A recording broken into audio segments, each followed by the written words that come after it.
এখন পরিস্থিতি দেখলাম বা খানেগেট হসপিটাল আমি পরিদর্শন করেছি আজকে। পরিদর্শন করার পরে তাদের কার্যক্রম আমি দেখেছি। যে যে বিষয়ে দুর্বলতা পেয়েছি আমি তাদেরকে এই দুর্বলতা দূর করার জন্য নির্দেশ দিয়ে আসছি, পরামর্শ দিয়ে আসছি। ডাক্তার স্বল্পতা যেটা ছিল, আমি 2 দিন আগে সিভিল সার্জন এবং ডাইরেক্টর সাহেবের সাথে বসেছিলাম সার্কিট হাউসে। আমি ওনাদেরকে খানাইঘাটের হসপিটালের অবস্থা এবং হসপিটালের অবস্থা বলেছিলাম। তখন ওনারা বলেছিলেন যে আমরা আপাতত 4 জন দিচ্ছি ডাক্তার খানাইঘাটে, পরবর্তীতে আরও 2 জন বৃদ্ধি করে দিয়েছে। খানাইঘাট সর্বমোট 6 জন ডাক্তার দিয়েছে নতুনভাবে। আর জকিগঞ্জের জন্য উপস্থিত 2 জন দেওয়া হয়েছে।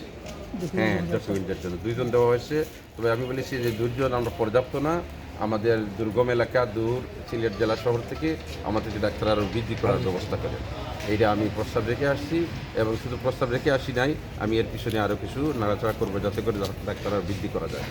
আমি জকিগঞ্জের হসপিটালের অবস্থাও তুলে ধরেছি সিভিল সার্জন সহ তাদের যিনারা ছিলেন ওনাদের সামনে, যে আমরা জেলা শহর থেকে অনেক দূরে, এখান থেকে রোগীরা শহর পর্যন্ত পৌঁছতে কষ্ট হয়, এজন্য এখানে পর্যাপ্ত চিকিৎসা ব্যবস্থা যাতে আরও উন্নত করা যায়, অপারেশন যেটা করলে যাতে অপারেশনের পূর্ণাঙ্গ ব্যবস্থা করা যায়, এরকম পদক্ষেপ নেওয়ার জন্য আমি তাদের কাছে বলে আসছি।